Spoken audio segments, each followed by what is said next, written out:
Yo les envío material para que ustedes lo tuvieran a mano, porque ahí viene el punto ahora. ¿Estudiamos griego para qué? Bueno, se supone que estudiamos griego para tener acceso al Nuevo Testamento griego, por lo menos, y si en un sentido más amplio, a la Koiné bíblica, que incluye la Septuaginta también. De hecho, les mencionaba el diccionario que se lo voy a recomendar. Realmente me llegaba el día de hoy. Eh, yo lo pedí, el diccionario de Ángel Amador García Santos, un diccionario completo que incluye todo el vocabulario de la Septuaginta y todo el vocabulario del Nuevo Testamento. Ese es un recurso que se lo recomiendo para que ustedes traten de conseguirlo porque, eh, otra vez, pensando no solamente en el Nuevo Testamento, sino en la Koiné bíblica como tal, sería bueno tener esa herramienta para nuestros estudios de la Koiné bíblica. ¿Bien? Y siempre hemos tratado de dejarle ver que no es solamente una cuestión del Nuevo Testamento, sino de la Koiné bíblica como tal. ¿Ok? Ahora bien, pensando que además de la Septuaginta, nos vamos a concentrar, como fue el curso, en el Nuevo Testamento. Pero ahí viene la pregunta, ¿qué edición del Nuevo Testamento? ¿Qué versión del Nuevo Testamento? Si queremos hacer una exégesis crítica, no podemos hacer exégesis crítica y académica sin una edición crítica del Nuevo Testamento. Por ejemplo, los interlineales. Los interlineales, como el de Francisco La Cueva, el de Palabra por Palabra, son ediciones que se sustentan en el texto crítico. ¿Ok? Sin embargo, que se sustenta en el texto crítico, es decir, el de la edición de Nestlé Alam, no significa que sean ediciones críticas, que son dos cosas distintas. ¿Por qué? Porque una cosa es reproducir el texto crítico y tal vez hasta una traducción paralela o interlineal, y otra cosa es dotar o hacer una edición que incluya el texto y un aparato crítico. Texto y un aparato crítico. Y ahí entonces se da la situación de que sí estamos hablando de una edición científica o crítica del Nuevo Testamento. Repito, todos los interlineales que hemos tenido y que nos llegan, aunque se sustentan por lo menos el de La Cueva y el de palabra por palabra del texto crítico, no tienen ni símbolos de lo que vamos a ver, ni tienen un aparato crítico que informe al lector de esa edición del Nuevo Testamento de las problemáticas textuales que hay en el texto caso por caso. Entonces, repito, hay que establecer diferencia entre una edición crítica del Nuevo Testamento y una edición no crítica, pero que reproduce el texto crítico. ¿Ok? Ahora bien, eso significa que si bien la crítica textual tiene su importancia, obviamente, en muchos casos vamos a ver que la diferencia no tiene que ver con problemas de crítica textual, pero es imposible que una edición científica o digamos que una exégesis crítica no se realice sobre la base de una edición crítica del Nuevo Testamento. Y la mejor es la de Nestlé Alam. En el mundo académico, la mejor de Nestlé Alam. Hubo una edición que se publicó con Joseph Callahan, que de hecho, si no se ha vendido, lo voy a comprar, pero ni siquiera se menciona un segundo lugar. La edición que sobresale de la Nestlé Alam en el mundo académico, Europa, Latinoamérica, Norteamérica. Si vamos a hablar de exégesis crítica del Nuevo Testamento, entonces la edición que sobresale y que hay que comprar es la de Nestlé Alam, que ya está en una edición 28. ¿Ok? Entonces, como vamos a ver y hemos visto en muchos artículos míos, no toda diferencia entre dos versiones del Nuevo Testamento tendrá que ver con problemas de crítica textual. Ya lo hemos visto por demás. Es un problema de crítica textual. De hecho, les voy a mostrar algo bien interesante aquí. Y si ustedes no tienen, yo se lo voy a regalar. Ustedes conocen o han tenido a la mano la edición interlineal inglés y griego-inglés que reproducen los testigos de Jehová. ¿No la tienen? Pues mire, yo voy a hacer algo interesante que le hice a otro curso, porque llama la atención que cuando vamos a revisar, por ejemplo, Juan 1, por lo menos Juan 1, en la traducción de la versión de los testigos, en el texto griego crítico, incluso el texto recepto no cambia tampoco aquí, y lo que sería el interlineal que ellos tienen en el texto griego dice lo mismo, exactamente lo mismo. Se lo voy a poner en pantalla y repito, yo se lo voy a enviar para que usted lo tenga a mano. Yo una vez lo tenía en físico, ahora no lo tengo, solamente lo tengo en papel, un momentito, en versión digital. Esa es una edición que lo vine reproduciendo, los testigos de Jehová, y usted lo puede conseguir. Ellos están aplicando ahora la modalidad de que tú con una donación puedes conseguir literatura de ellos. Solamente sería contactar a algunas de las testigos de Jehová de tu país y creo que lo puedes conseguir. Ellos lo tienen en físico. Yo lo he conseguido 2 veces, pero lo he, digamos, tirado para adelante con otra persona pensando que lo voy a conseguir de nuevo y ahora resulta que yo no lo tengo. Lo tengo solamente en PDF. Pues bien, miren, esta edición del Nuevo Testamento es la que están reproduciendo los testigos de Jehová. Ahora vamos a buscar a Juan 1.1, un momentito, y ver qué es lo que dice el texto griego realmente. Okay. Aquí vamos. Voy a ponerlo un poquitito más grande. Vamos a ver. Ok. Espero que va a ser mejor, ¿verdad? Miren, observen. En arge, en logos, kai, logos, en proston, theon, kai, theos, en logos. Si sabemos de memoria Juan 1.1, vemos que no hay diferencia, pero aún así, vamos a poner el texto de Juan 1.1. Esta es la edición del Nuevo Testamento griego interlineal, griego-inglés de los testigos de Jehová. Vamos a verlo ahora en la edición de Nestlé Alam. En arge, en logos, kai logos, en proston, theon, kai theos, en logos. ¿Ustedes ven alguna diferencia en el texto griego? No. No. Entonces, ¿por qué la diferencia en la traducción? De hecho, si observan en Juan 1.1, en esta edición que es crítica, no vemos ningún símbolo que diga que hay un problema textual en Juan 1.1. No lo vemos.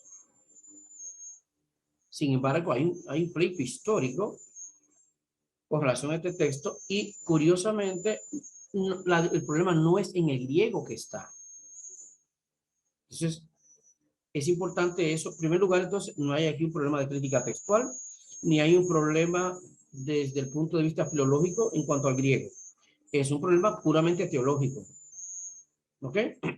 Y peor todavía porque donde está la mayor complicación tiene que ver con la tercera cláusula, con theos e logos, que sería donde está el principal problema. ¿Ok? Entonces, sin embargo, fíjense que theos e logos dice igual en ambas ediciones del Nuevo Testamento. Entonces, ¿qué ocurre aquí? Desde el punto de vista filológico y de la gramática, no hay problema, pero no se quiere admitir. Mire aquí. Según lo que hemos aprendido del griego ya, al llegar hasta aquí, es que aquí tenemos una oración copulativa o atributiva en la que tenemos aquí un sustantivo, pero que también puede ser atributo. Hemos dicho que la función de atributo, por lo general, la realizan adjetivos, pero hemos visto que en español también ocurre lo mismo. Un sustantivo puede aparecer como atributo en una oración copulativa o predicativa, perdón, atributiva, donde tenemos un sujeto, un verbo copulativo y un sustantivo siendo atributo o actuando como atributo. Por ejemplo, Pedro es ingeniero. Pedro Segarra es ingeniero. Ingeniero, ¿es adjetivo o un sustantivo?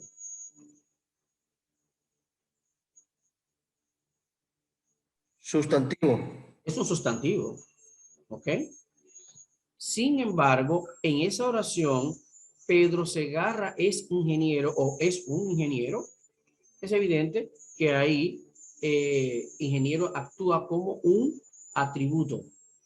Bien. Ahora, ¿qué ocurre? Lo que dijimos es que este es el verbo copulativo en imperfecto de mí, tercera persona del singular, y que logos como sustantivo que tiene artículo debe ser y es el sujeto de esta oración, no feos. Por lo tanto, la otra regla es que feos no tenga artículo, no es porque es indefinido, es porque, por regla, cuando el atributo precede al verbo copulativo, no lleva artículo. Por lo tanto, se debe considerar definido, no necesariamente indefinido, sino que la razón de no ponérsele el artículo es por una razón sintáctica. Entonces, a mí lo que me ha sorprendido es cómo el terreno se ha peleado en el plano no adecuado. Se ha peleado en el plano teológico y no en el plano lingüístico, sino en el plano gramatical. Ahora, ¿qué es lo que pasa? Que, por un lado, ustedes habrán escuchado al comentarista Guillermo Hendrickson que decía que Dios era la palabra y él lo estaba traduciendo así. Bueno, era conveniente para la teología de él, pero es evidente que este texto está escrito en griego, no en inglés ni en español, y en esa sintaxis, logos es sujeto, en es el verbo copulativo y theos es el atributo.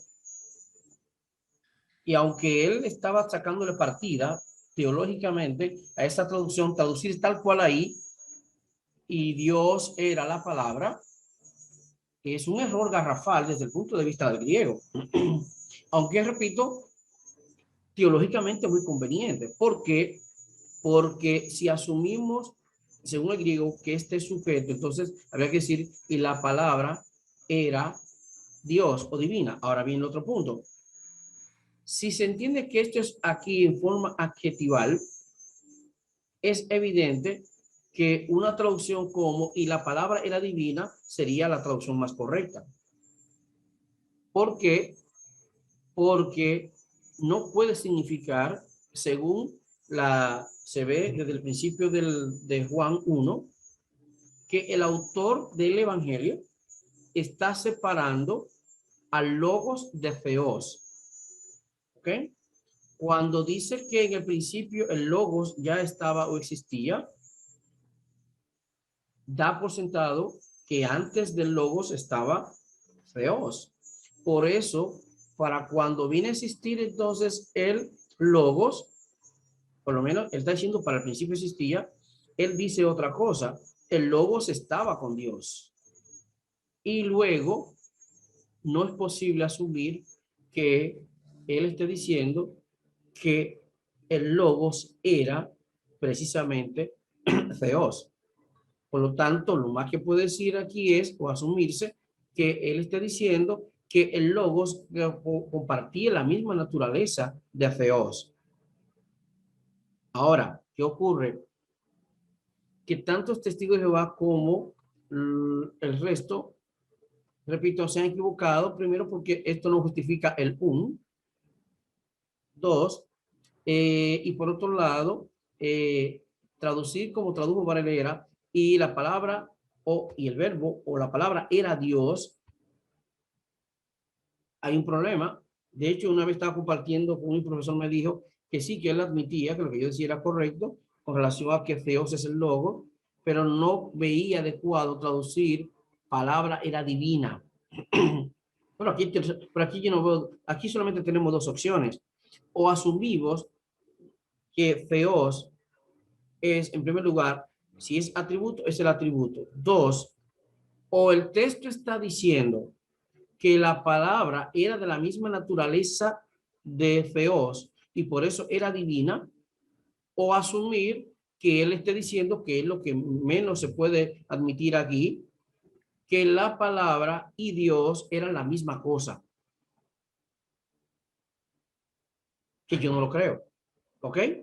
¿Por qué? Porque el autor está separando ambos conceptos. Ahora bien, lo que quería mostrar era que fíjense que hubo un problema que se resolvería humildemente desde el punto de vista gramatical, filológico, y se ha vuelto un problema serio por los problemas teológicos que hay. Incluso comentaristas tan buenos que dominaban el griego como Hendrickson, de momento afirma que el sujeto era feos y no logos. Bueno, ahí vamos. Ahora, lo que quiero decir con esto es la importancia de que estemos al tanto de que muchas discusiones y muchas problemáticas no tienen que ver tanto con el texto griego en sí, sino con las presuposiciones, los compromisos que tiene el que está leyendo el griego. Y ahí es donde está el problema. ¿Ok? ¿Alguna pregunta o inquietud? Ustedes conocen, hay una edición del Nuevo Testamento que se llama la tercera, bueno, ya por la quinta. Esta edición, ¿ustedes la conocen? Supongo que sí. Reproduce el mismo texto de Nestlé Alam. El texto es el mismo. Ahora, los fines no son lo mismo. El aparato crítico no es el mismo. Y, de hecho, mientras que la edición de Nestlé Alam procura poner a la persona al tanto de la mínima diferencia que pueda haber, un problema que pueda haber en el texto, resulta que la edición que presenté en rojo simplemente procura dar información de los problemas más relevantes. Y es ayudado por otro libro que yo lo compartí, que es, si no se lo comparto, en PDF, que es el comentario al texto griego de Bruce Metzger. El problema es que estas obras van juntas. La obra de Metzger y esta. O sea, la obra de Metzger no está relacionada tanto con la edición de Nestlé Alam, sino con la edición del Nuevo Testamento griego de la Sociedad Bíblica Unida, como se ha vendido. Ahora, para que vean la diferencia entre una edición y otra, les voy a mostrar un caso único, un caso interesante, nada más, para luego comenzar a hablar de los libros del aparato crítico y eso que fue el material que le envié. Pero simplemente para motivarles y ustedes comprendan algunas cosas relacionadas con este tema. Miren, voy a buscar precisamente a ver, que tengo aquí. Ok, perfecto. Un momentito. No, este no es. El otro, espérense. Aquí. ¿Lo ven ahí? ¿Está en pantalla? Sí. Ok, miren. Ese es el Nuevo Testamento griego en rojo que le mostré, que tiene como finalidad, como yo mismo he dicho en la edición, introducción, darle, simplemente servirle como de ayuda al traductor bíblico, pero que no tiene la intención de mostrar todas las problemáticas del texto. Por lo tanto, si vemos a Génesis, a Mateo 1.1, veo, ustedes lo van a ver igual con el de Nestlé Alam, que le voy a mostrar la 28. Mírenlo ahí. Pero yo voy a llevar la atención específicamente al versículo 6. Versículo 6, perdón. Un momentito. Este es, mírenlo aquí. El de la sociedad bíblica es este. ¿Te lo ven? Las letras son un poquito distintas, pero es el mismo texto griego. Yo quiero concentrarme en el versículo 6. Ustedes ven, ¿quién me lee el versículo 6, por favor? Completito. El versículo 6. Y es ahí, ¿Sí? en Génesis, ton David Basileia. Ok, sigue. David de Egenesen ton Solomona ¿Ah? tes tu Ek, tes, tu, uriu. Es Uriu. decir, y es ahí de Egenesen, ton, David, ton, Basileia. David de Egenesen, ton, Solomona, ek, tes, tu, uriu. Observen eso ahora. Si ustedes ven esta edición del Nuevo Testamento griego, si uno quiere hacer lo que se llama una exégesis científica, no, este texto no le dice que hay problema alguno en el texto. No, no hay ningún problema. Ahora, vuelvo y digo, no confundamos lo que es el trabajo crítico y de una edición científica, un acercamiento crítico al texto y científico de lo que es la relevancia teológica de esa discusión. O sea, por lo general, la gente en el mundo cristiano tradicional, en el mundo teológico, se considera que solo son relevantes las discusiones o problemáticas que en alguna manera tengan que ver con un tema de relevancia para la teología. Pero en una edición, un trabajo crítico del texto, analizamos el texto desde el punto de vista crítico porque lo que estamos analizando es el texto, o sea, el texto es la materia prima. Y nos interesa saber si hay algún problema con el texto, dónde, desde el punto de vista filológico, si es gramatical, qué sé yo. Pero eso probablemente no tenga ninguna importancia para el acercamiento simplemente y puramente teológico al Nuevo Testamento. De hecho, hay instituciones que dan no introducción al griego o algo del griego o algo de hebreo, pero su preocupación es estrictamente teológica. Entonces, ¿qué ocurre aquí? Aquí nosotros no estamos con ninguna preocupación teológica, ¿sí? Estamos analizando el texto griego científicamente y queremos utilizar una edición científica para expresarnos respecto del texto con la mayor amplitud posible. Y si hay algún problema de variación en algún sentido en el texto, nosotros queremos estar al tanto de eso. Y esta edición no lo permite. Ahora, yo voy a mostrarle Mateo 1.1, perdón, Mateo 1.6 en la edición 28 de Nestlé Ala y vamos a ver de una vez que hay una interesante observación. Coloco ahora la de Nestlé Ala. Miren aquí. Y es ahí de Egenesen ton David ton Basilea. David de, aquí tenemos un símbolo que lo vamos a explicar ahora. Egenesen ton Solomona. Bien. Miren ahí, ya hay que tes tu uriu, ahí no hay problema. Pero observen que después de la conjunción de, hay un símbolo en la edición científica de Nestlé Alam que te remite al aparato crítico y dice que hay algunos manuscritos que ahí insertan una palabra. ¿Ok? Ahora, notemos, volvamos a la obra del Nuevo Testamento griego de la Sociedad Bíblica Unida. Miren aquí, miren su aparato crítico. Van a ver que es muy distinto. De esta raya hacia abajo es lo que podemos llamar el aparato crítico de esta edición del Nuevo Testamento griego. Muy distinto al aparato crítico que vamos a ver en la edición de Nestlé Ala. Míralo aquí, lo voy a poner ahora. Viene su aparato crítico, que es este. Todo esto aquí es aparato crítico. Todo eso está conectado con el texto a manera de referencia. Cada vez que nosotros veamos un símbolo en el texto, nos va a remitir al aparato crítico. Claro, tenemos que ir conociendo qué sugiere, qué indica el símbolo que apareció en el texto y que va a aparecer en el aparato crítico en el número del mismo versículo que donde apareció el símbolo allá. Por ejemplo, aquí, miren aquí. Nosotros vemos, vamos a Mateo 1.6, Miren el símbolo, mírenlo ahí. Está en pantalla, ¿verdad? ¿Sí? Sí. Ok, mírenlo ahí, Mateo 1:6. Vamos ahora al versículo 6 en el aparato crítico.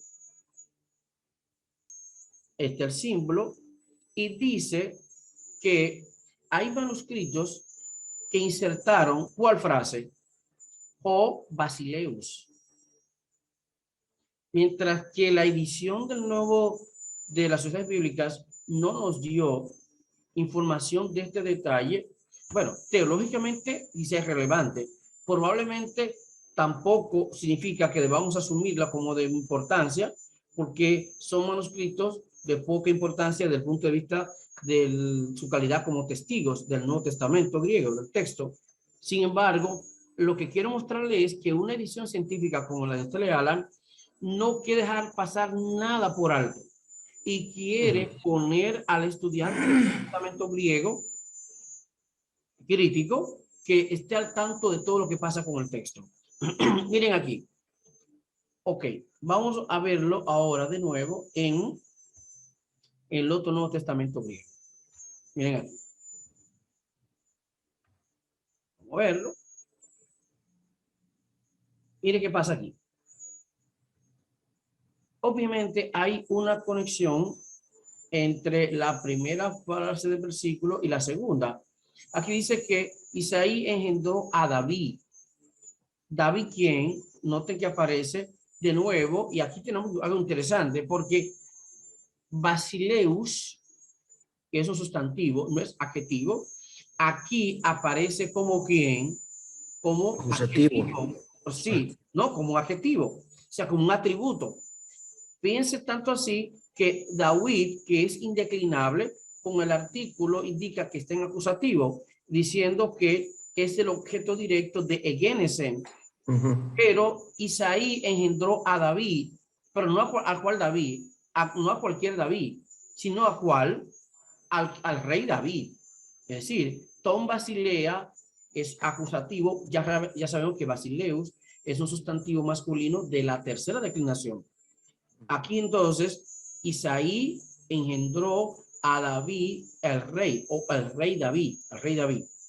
Luego, David engendró a Salomón, de la mujer, por eso aquí está tes en genitivo, de la que fue mujer de Urías. ¿Ok?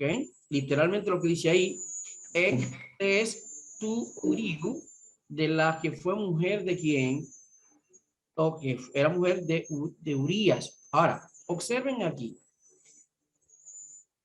No vemos, como no vemos ninguna llamada desde el punto de vista crítico, bueno, no hay problema. Sin embargo, el texto de Nestlé Alan, que lo va a mostrar ahora, pone de relieve el que hubo algunos copistas que intentaron repetir que el concepto de Tom Basilea.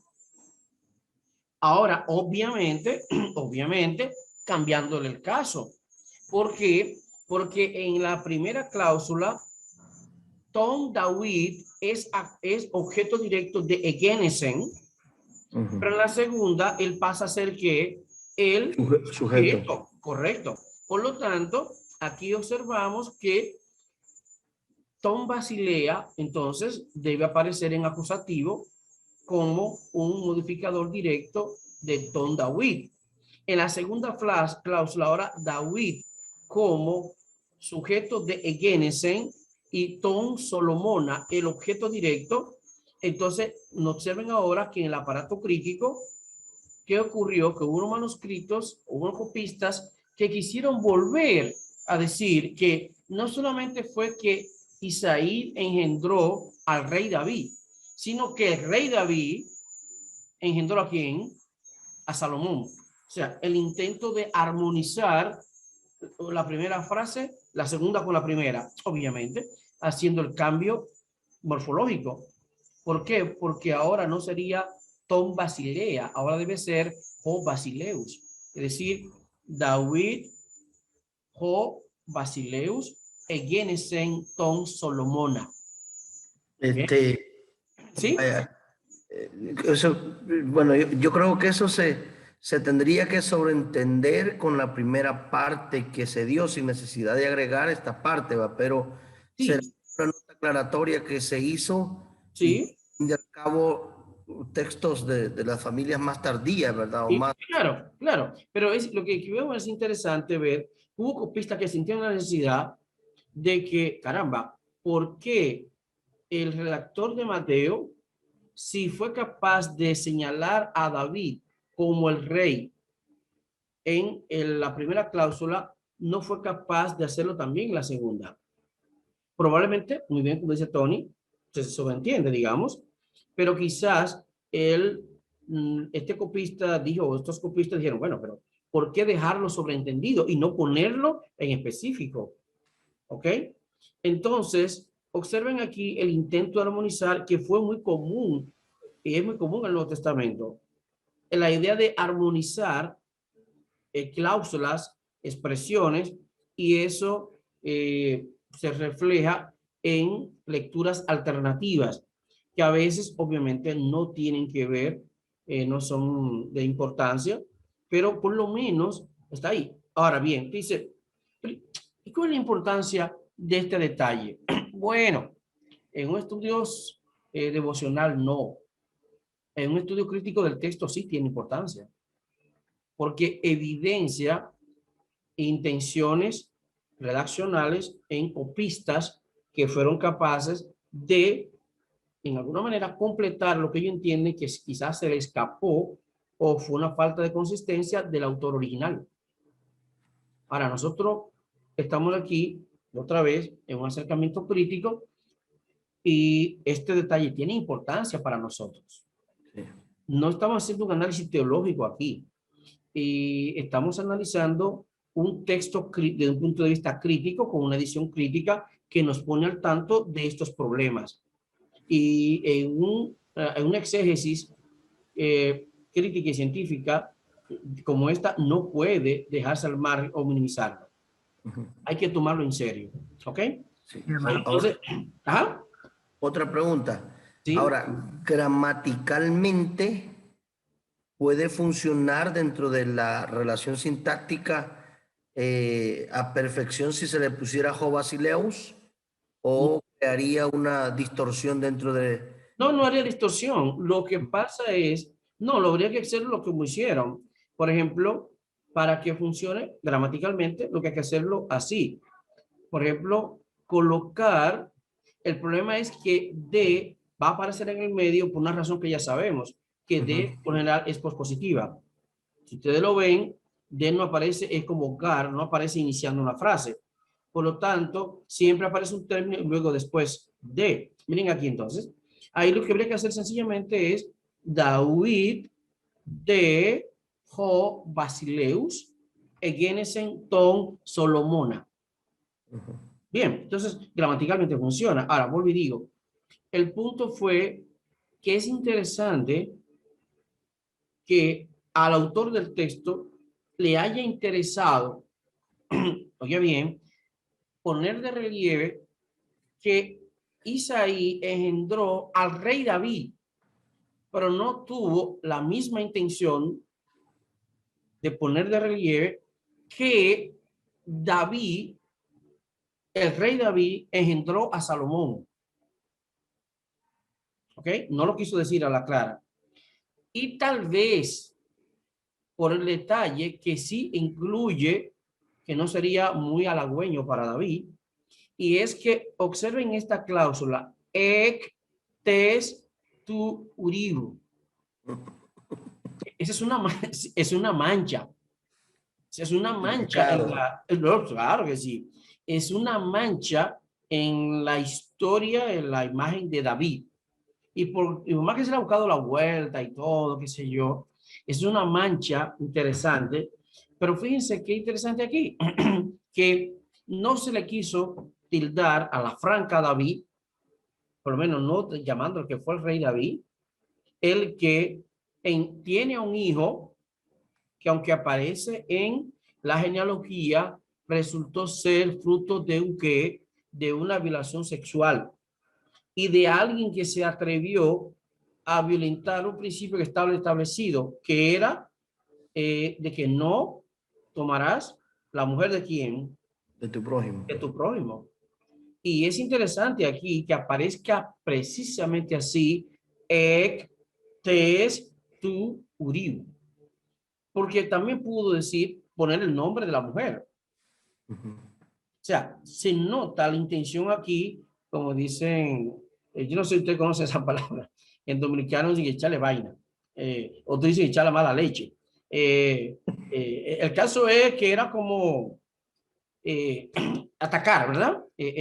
Tocar, herir, porque, repito, pudo decir simplemente que engendró a Salomón de fulana y quizás con mencionar el nombre de la mujer, por ejemplo, todo queda bien.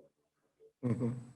Pero él no quiso mencionar el nombre de la mujer. Quiso decir y quiso identificar, oye bien, que el hijo nace de una mujer que le pertenecía a alguien que no era el hombre que engendró a este muchacho. Ujú. ¿Ok? Entonces, son muchísimas razones que pudieran ser interesantes. Lo que sí es cierto es que lo quería presentarle como el autor del texto, en alguna manera, quiso no mencionar, ¿verdad? A Bexabé. Dos, por otro lado, no quiso identificar a David en el segundo plano, pero sí le interesó que decir que establece una relación entre Isaí y no cualquier David, sino de David, el rey Israel, el rey David, ¿bien? Pero no quiso poner a la franca que el rey David fue el que hizo aquello. Bien, pero a alguno le pareció que quizás no comprendiendo la sutileza del autor del texto, y eso decir, bueno, pero si David, el rey David fue engendrado por Isaí, ¿por qué no decir también que fue el rey David el que engendró a Salomón? Simplemente David. Bueno, ahí está. El caso es que el Nuevo Testamento griego de Nestlé Aland nos pone al tanto de que por lo menos hubo copistas y resultaron entonces testimonios textuales de algunos manuscritos que ahí, ahí insertan la frase Ho Basileus. Perdón, ¿Alguna hermano. pregunta? Sí, ajá. No, qué pena. Gracias. Es que sí, pues muy interesante, muy divertido puede ser detectar esa, aquí en Colombia le llamamos la mala leche, pues del autor Exacto, sí, del ajá. autor de Mateo. Muy interesante, Sí. pero me asiste la duda es cómo, cómo saben que la versión original, digamos, la primera versión es la que tenemos, estamos viendo en este momento, Sí. y no la que decía Basileos. Bueno, fácil. Más bien que Recuerden, la modificó fue el que no le gustó, el que la leyó. vamos. Vamos ahí, vamos a hablar de eso ahora precisamente. Yo quería llamar la atención para eso ahora. Ahí vamos ahora. Primero, recuerden que hablamos de manuscritos. Hay varios tipos de manuscritos, vamos a hablar de eso ahora. Pero recuerden que esto no es un trabajo así en el aire o a priori. No, recuerden que estamos hablando de que se está trabajando con miles de copias de manuscritos y manuscritos tardíos y familias textuales más tempranas. Entonces, hay manera de saber a partir de qué punto hay un manuscrito que comienzan a dar una versión distinta a la que se considera o la que tiene en los mayores testimonios, ¿ok? Así que eso es importante. Desde el punto de vista del estudio de los manuscritos, se puede verificar por la antigüedad y por eso la edición del Nuevo Testamento griego tiene al final una lista donde ubica las fechas de los manuscritos. Primero su contenido, su nombre, cómo se identifica y también los siglos o fechas aproximadas en que se consideran que fueron escritos o que vinieron a la luz. Así que en la edición del Nuevo Testamento griego de Nestlé Aland, al final, incluso la que yo le compartí en PDF, tiene esa lista donde podemos verificar el nombre o cómo se identifica, si es con letra o con un arábigo o no, o un número precedido por cero o no por cero. Y se establece entonces su forma de identificarlo, el contenido y los siglos a que pertenece, o el siglo que se cree, siglo 3, siglo 4, siglo 12, siglo 10, y también se establece dónde se entiende que está guardado ese manuscrito. Esto todo lo tiene el Nuevo Testamento griego al finalizar, ¿ok? Como parte de la información, ya no como tiene que ver con el texto, sino como edición científica y esta lista de manuscritos, ¿ok? Así que sabemos que el texto no lo tenía porque los manuscritos más antiguos no lo tienen.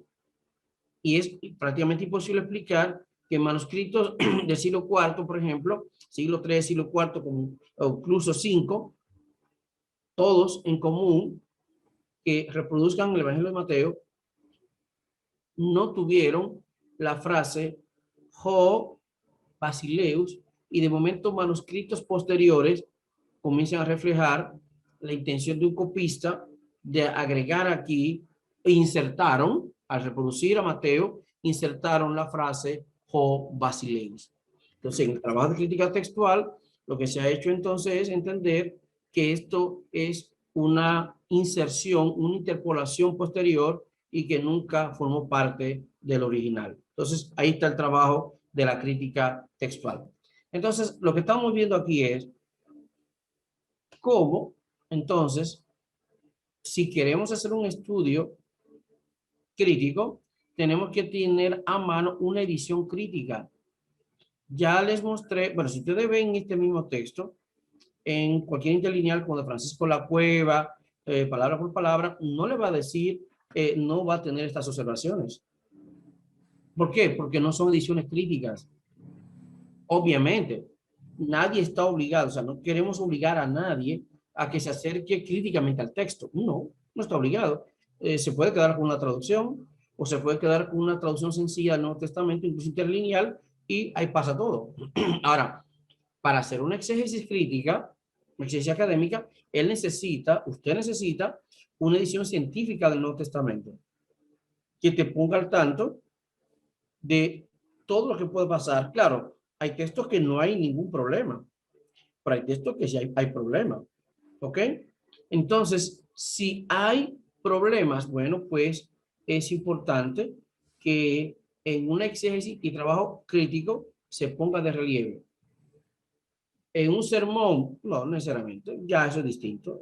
Usted comienza a explicarle algunas cuestiones textuales a una gente que está esperando un sermón de edificación evangelístico, entonces ya ahí usted se equivocó de auditorio. Entonces esto tiene su momento, ¿ok?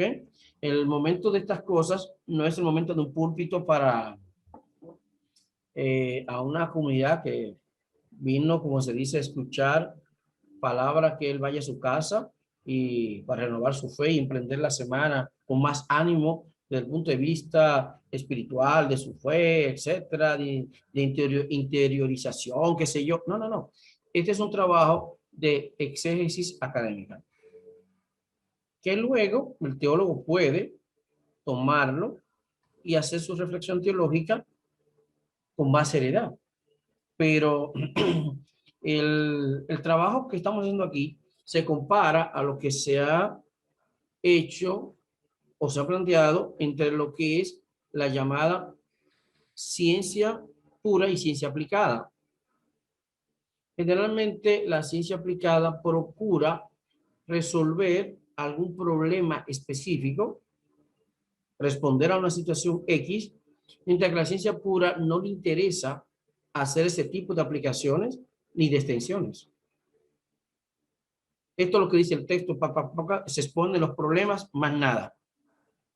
Ahora, la teología no se queda ahí. De hecho, la mayoría de los manuales que tratan de interpretación bíblica, incluso de exégesis, siempre entienden, incluso ha habido profesores que dando clases de exégesis enseñan que al final la exégesis tiene que terminar con qué, con una aplicación teológica, con una especie de desafío hermenéutico en la que ponga de relieve la importancia de ese texto para el presente. Pero eso es teología.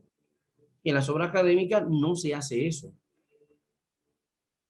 Pero claro, la mayoría de los comentarios que se hacen son pastorales, y aunque hacen comentarios al texto griego, su trasfondo histórico, al final tratan de concluir, obviamente, con una especie de síntesis que ayude a las comunidades de ahora a aplicar ese texto, mostrar su relevancia, su importancia en el día a día de la comunidad de fe, etcétera.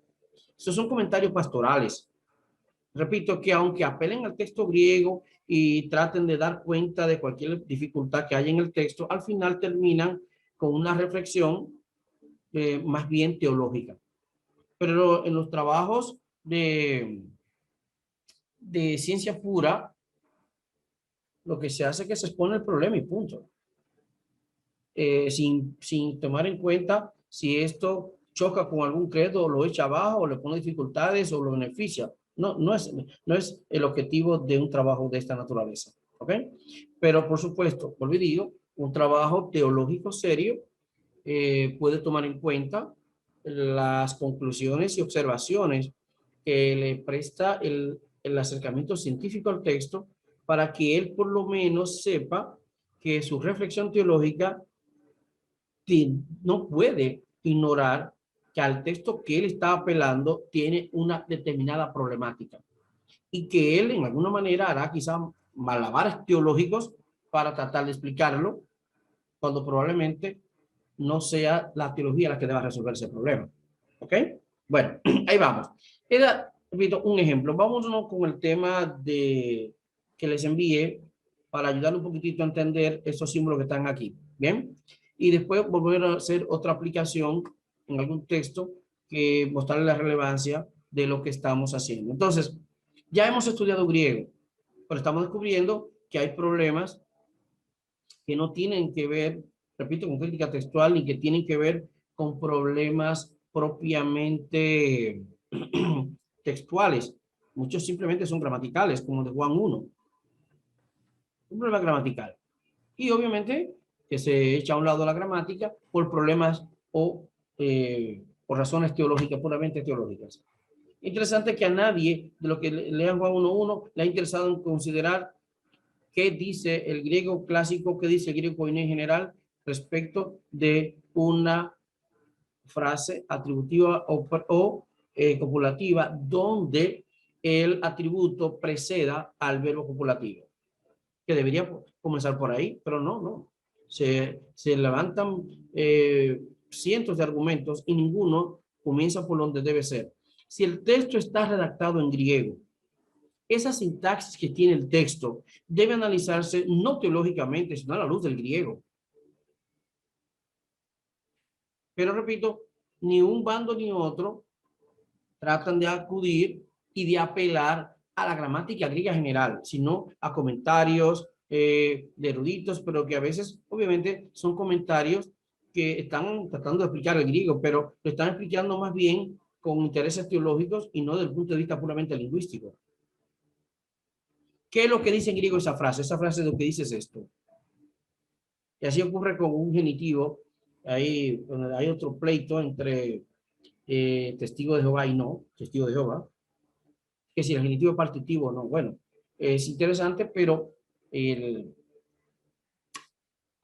se resulta y viene a ser que el sentido más básico del genitivo es el partitivo.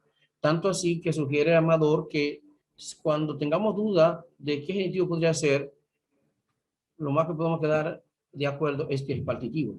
Pero eso tiene implicaciones teológicas. Entonces, nosotros no podemos impedir que el que aprendió griego luego haga sus malabares teológicos con el texto.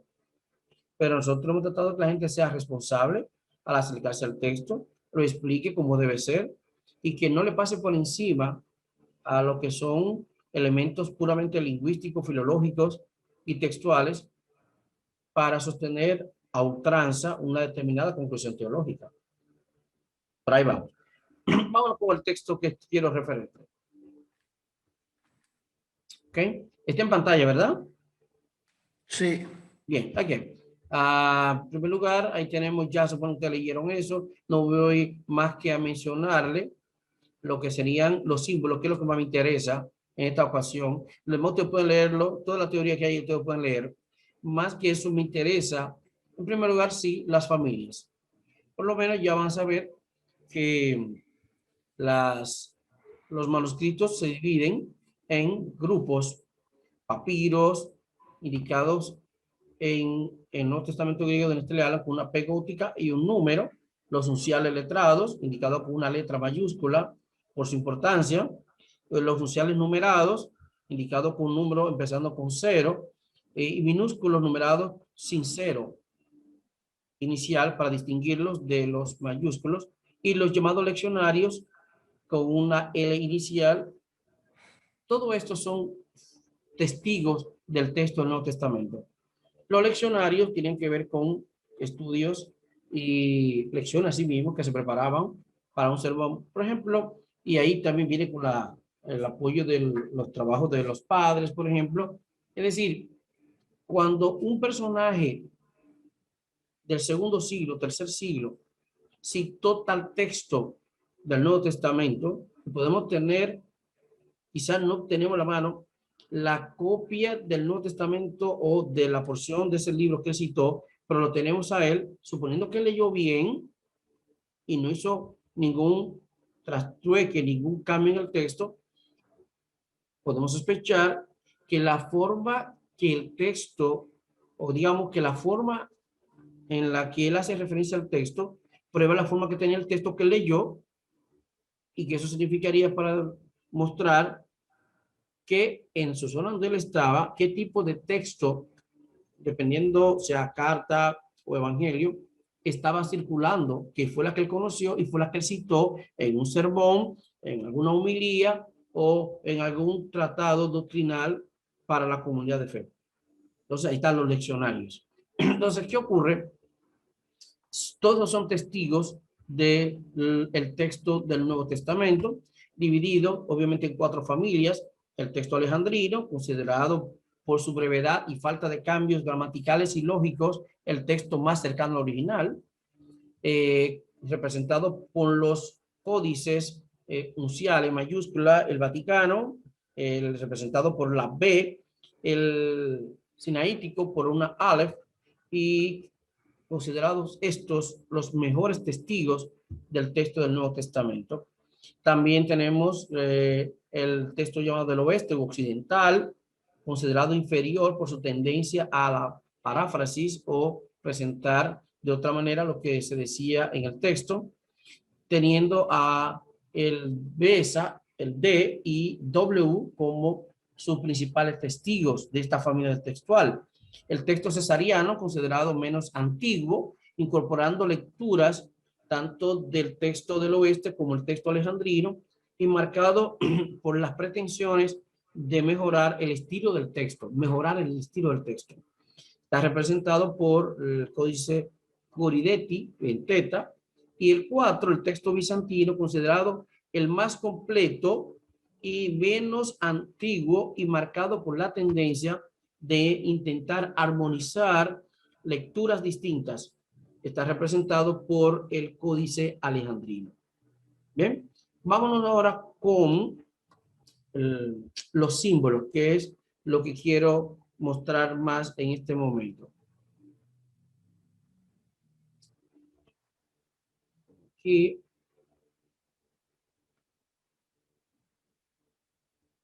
aquí está. Yo lo puse más grande para que se vea mejor, pero obviamente son más pequeños. Este símbolo al lado de una palabra indica que esa palabra es omitida en algunos manuscritos. Eso ustedes lo van a ver obviamente en el texto donde aparezca, y en el aparato crítico, como les mostré con Mateo 1:6, en el mismo versículo va a aparecer el mismo símbolo, y al lado la palabra que se supone que un manuscrito que omiten esa palabra que está en el texto de Nestlé Aland, porque aquí es lo contrario de inserción. Aquí es una palabra que está en el texto de Nestlé Aland y se considera que algunos manuscritos no la tienen, entonces la han omitido. Este símbolo indica que la palabra siguiente no es omitida, en este caso es reemplazada por una o más palabras en los manuscritos que se indica en el aparato crítico. ¿Ok? Luego, cuando ocurre que en un mismo texto se dan el mismo problema textual, es decir, de la misma naturaleza, es decir, reemplazo, entonces, reemplazo 1, reemplazo 2, reemplazo 3, se utilizan números o puntitos, por ejemplo, un primer reemplazo, el símbolo aparece así. Un segundo con un puntito o con 1, luego el 2 indica un tercer reemplazo y así sucesivamente. ¿Ok? Entonces, reemplazo o sustitución de palabras, obviamente con relación a la que está en el texto de Nestlé Alam. Luego, este símbolo que ven aquí, dice que las palabras encerradas entre estos símbolos, un inicial y otro final, son omitidas, mientras que el circulito solo indica omisión. Caramba, qué problema con este archivo. Un momentito. Mientras que este símbolo indica omisión de una palabra, omisión de una, esta implica una omisión en plural, omisión de varias palabras. Y esta indica, este símbolo, uno final, otro principio, las palabras que están encerradas entre ellos han sido reemplazadas. Volvemos al mismo, mientras que este símbolo es el reemplazo de una palabra, este es el reemplazo de varias palabras. ¿Ok? Por otro lado, este símbolo indica inversión de la palabra en el lugar que se señala en el texto.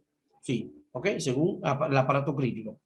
Significa entonces que hay veces que el copista no cambió el texto, en el sentido de que no insertó palabra nueva, ni eliminó palabra que estaban, pero lo escribe en forma distinta, un orden distinto. Está el mismo texto, las mismas palabras, pero escritas en un orden distinto. Aquí entonces, este símbolo, las palabras encerradas en plural, por estos dos símbolos tienen un orden distinto en los manuscritos indicados. Por ejemplo, 4, 1, 2, 3. Entonces, en lugar del 1, 2, 3, 4, como aparece en el texto. Yo voy a poner un ejemplo de algunos en un momentito. Vamos a ver si por lo menos algunos lo podemos ver. Esta raya separa las distintas variantes que ocurren en un mismo versículo, pero en el aparato crítico. En el aparato crítico. Es decir, si un texto tiene 3 variantes, la raya separa cada variante. Aquí este símbolo indica cuáles son los manuscritos que apoyan el texto o que está, digamos, el texto que está en el Nuevo Testamento de Nestlé Alam. Y estas dos rayitas separadas separan las distintas lecturas alternativas en un grupo de variantes. ¿Ok? Luego, este símbolo indica palabra insertada, que fue lo que dijimos, que en relación a Mateo 96, este símbolo indicaba que hay manuscritos que han insertado la frase Ho Basileus. Pero ¿qué ocurre? Y si las inserciones son varias, entonces lo mismo, el mismo símbolo, con un puntito, con un 2, con un 3, con un 4, en la medida que aparezcan más, inserciones o interpolaciones en un mismo texto, entonces se van separando las distintas variantes, porque recuerden que el símbolo aparece en el texto, pero también va a aparecer en el aparato crítico. Y la única manera de distinguirlo es que sepamos por versículo y en un mismo versículo cuáles son las llamadas que está dando el texto. Porque si ponemos el mismo símbolo, ¿cómo sabríamos si es a una primera inserción, a una segunda o una tercera? ¿Ok? Entonces, ahí tenemos una serie de datos. En resumen, aquí, por ejemplo, para poder utilizarlo con facilidad, organizo una ficha, un resumen práctico de estos signos y su significado abreviado. Este significa reemplazo, este interpolación, este omisión, este reemplazos en plural, este, recuerden, omisiones en plural, este otro orden, y otra puntuación que sería este. Y esto le va a ayudar para manejarse con el Nuevo Testamento griego. Y al ver estos símbolos, que repito, no son observaciones gramaticales, sino de crítica textual. Problema de crítica textual. Vamos a ver un texto ahí en Nestlé Adam, por ejemplo, a ver si consigo alguno. Déjame ver. Vamos a ver cualquiera. Ok, vamos.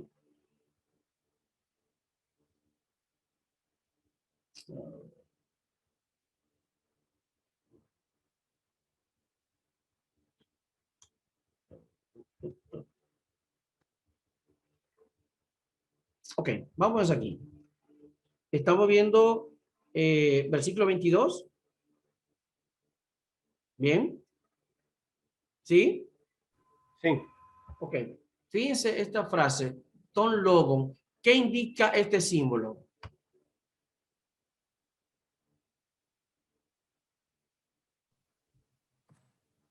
Volvemos a verlo. Bueno, vamos a verlo de nuevo.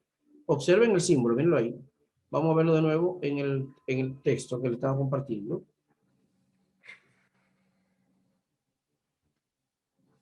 Venlo aquí.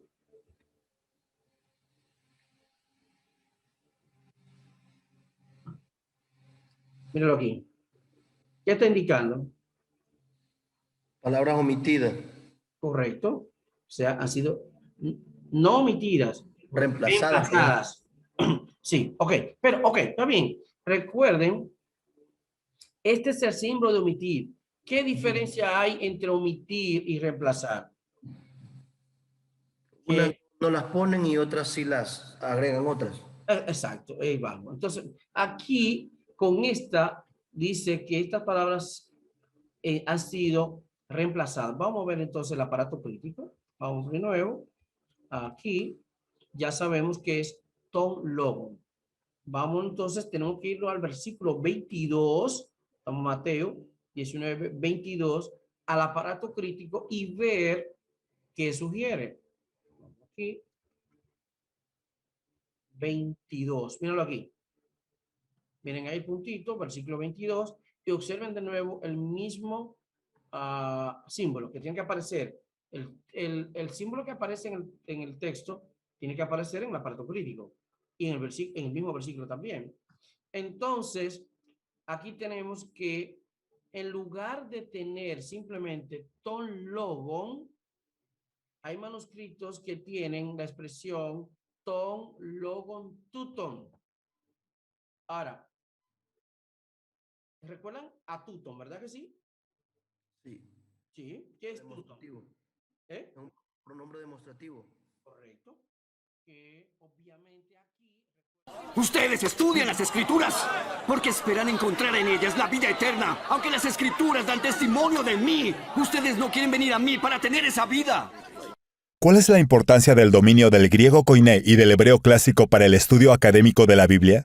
En el marco de un estudio crítico y académico de los textos del llamado Nuevo Testamento, si el objetivo es leer la versión de la Biblia hebrea que leyeron los autores del Nuevo Testamento, si la meta es leer los textos de la Biblia hebrea con los mismos ojos que los autores del llamado Nuevo Testamento, relativamente cierto.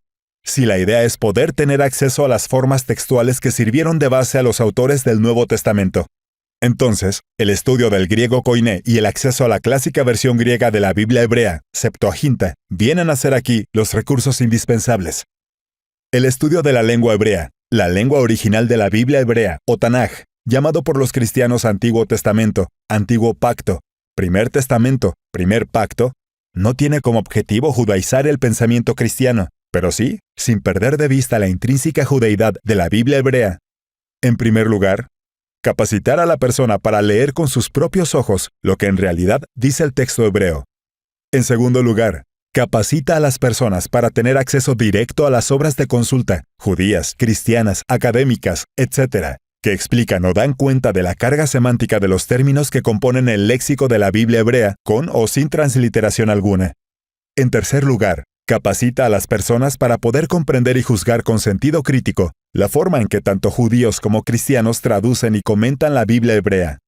En cuarto lugar, y si también se conoce la lengua griega, idioma original del canon cristiano o Nuevo Testamento, y de la Septuaginta, la principal vía de acceso a los textos de la Biblia hebrea para los autores del canon cristiano o NT, capacita a la persona para analizar y juzgar con propiedad la forma en que la Septuaginta tradujo el texto hebreo por un lado, y por otro, para explicar si la diferencia entre lo que dice el texto hebreo y lo que leemos en la traducción griega se explica porque el traductor de la Septuaginta posiblemente tuvo acceso a un texto hebreo distinto, a una tradición textual distinta a la que nos ha llegado vía el texto masorético. Además, capacita a la persona para constatar si la misma tradición masorética, vía ediciones críticas de la Biblia hebrea y comentarios críticos del texto hebreo, ofrece alternativas o lecturas diferentes que puedan explicar las distintas maneras en que ciertos textos nos han llegado en las versiones o traducciones de la Biblia hebrea. En quinto lugar, permite introducir a la persona en el campo de la crítica textual y exégesis académica del texto hebreo. En tal sentido, es oportuno decir también que estudiar la lengua hebrea con sentido crítico también capacita a la persona para ser consciente de cuándo una traducción distinta se sustenta propiamente en un problema de naturaleza textual, en motivaciones de naturaleza teológica, y cuándo se sustenta en una dificultad o problemática más bien de tipo gramatical o de morfosintaxis.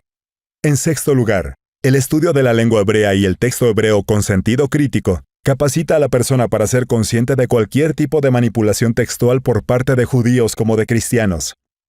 Si deseas aprender los idiomas en los que se escribieron los libros de la Biblia, si deseas aprender griego y hebreo bíblico, si te interesa poder realizar con propiedad una exégesis crítica y completa de la Biblia hebrea y del Nuevo Testamento griego, si tienes algún conocimiento del hebreo clásico y te gustaría profundizarlo, o si sencillamente no tienes ningún conocimiento del mismo, te invitamos a aprovechar nuestros cursos online y virtual. Curso de hebreo clásico desde cero y avanzado. Curso de griego bíblico desde cero y avanzado. Para más información y detalles sobre fecha de inicio, horarios disponibles, precio, ver los detalles en la descripción de este video o visita nuestro website, cienciasbiblicas.com. También puedes escribirnos vía WhatsApp. Más 1-809-205-7814. Así de sencillo.